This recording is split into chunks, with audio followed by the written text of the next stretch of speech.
How does a frog remind me of a disease called Chediak-Higashi Syndrome? Coming up next on JuanMD.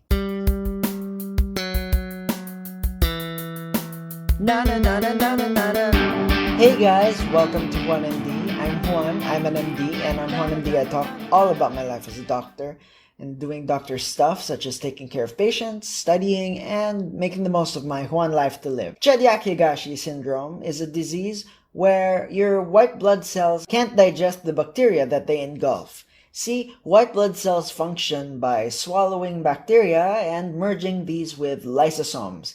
These are special pockets filled with enzymes. Patients with Chediak-Higashi Syndrome have problems with the proteins that fuse these lysosomes with the ingested bacteria. Instead, the bacteria tends to build up in these granules that tend to collect in the body. And I'm going to show you how a frog reminds me of all of this. So sit back, relax, grab your popcorn, and get ready for another video on JuanMD. I'm going to be using an app called Fire Alpaca. Fire Alpaca is nice because it's freeware and the interface is just so easy to use.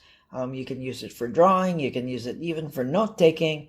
The point is, it's lovely software. I included a link to the software down below. I'm not endorsed by Fire Alpaca, just so you all know. Frogs have those eyes. I'm going to use these eyes to remind me first and foremost that this is a disease of white blood cells, and white blood cells usually have multilobular nuclei. Their nuclei are like balloon animals. They have all these little bumps. Usually it's like 3 to 5. Sometimes if the white blood cells are defective, they have more than 5. But I'll stick with 4 right now because it looks most like a frog.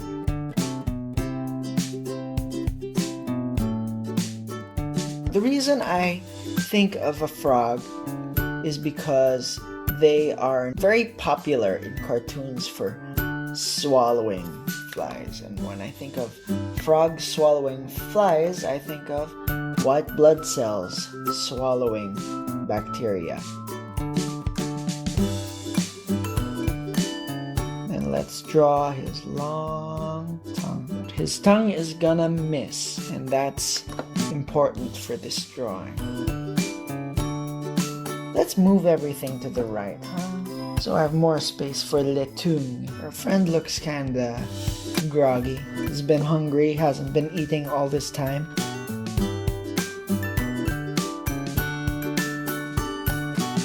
Let's make him a little snarky.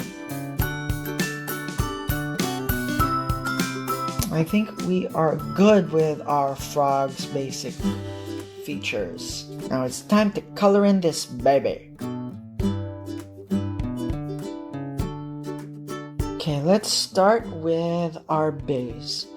I'm gonna make our frog a very pale green. Patients with Chediak-Higashi Syndrome, in addition to being unable to digest bacteria, tend to have problems with pigment. From what I understand, the mechanism that allows frogs to digest bacteria is kind of linked to the mechanism that allows us to produce pigment. So that's why patients with this tend to get a little bit pale.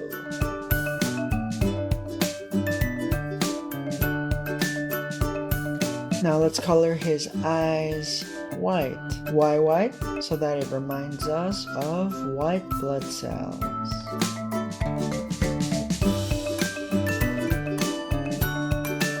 Don't forget those nuclei eyes. You see what I did there? Our fly is gonna be purple. Why purple? Patients with Chediak-Higashi Syndrome tend to be prone to many infections. A lot of these infections tend to be gram-positive bacteria. Gram-positive bacteria are the ones that stain purple under the microscope, whereas gram-negative bacteria stain pink. I think it's very subjective, like it depends on the quality of the stain. Gram-positive bacteria tend to keep more of the purple stain inside their cell wall. So you can see how the frog's tongue doesn't really connect with the fly. That's to symbolize that the lysosomes can't really connect with the ingested bacteria. So in addition, their white blood cells have a lot of granular deposits in their cytoplasm. That represents the phagocytosed bacteria that they can't really digest. To symbolize that, I'm going to put a lot of purple spots on our frog. By the way, the clusters represent Staphylococcus aureus, whereas these lines represent streptococci. Streptococci? How do you pronounce that? Let me know in the comments. Then last but not the least, in the background over here, I am going to draw a plant. Whatever kind of plant you see in like froggy swamps. Now, this plant is very peculiarly shaped, and that's because it's supposed to represent a neuron. Patients with Chediak-Higashi syndromes, in addition to the albinism, or the lack of pigment, they also tend to present with neurodegenerative disorders. And so that plant over here is supposed to represent a neuron. It's given a nucleus, mitochondria, myelination. I don't think I've ever seen a plant that looks like this. There you have it. This is how a frog reminds me of Chediak-Higashi Syndrome. Put my signature. I'm going to share my work on my Tumblr. Tumblr is linked down below. So what do you think of today's video? If you do, why don't you click like on this video? Let me know in the comments down below.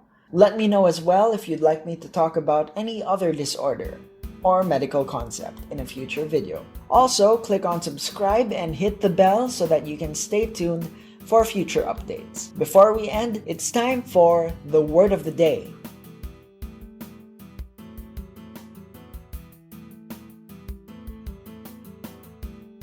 And as always, this has been Juan. Thank you for watching. And remember to always live life to the fullest, because you only have one life to live.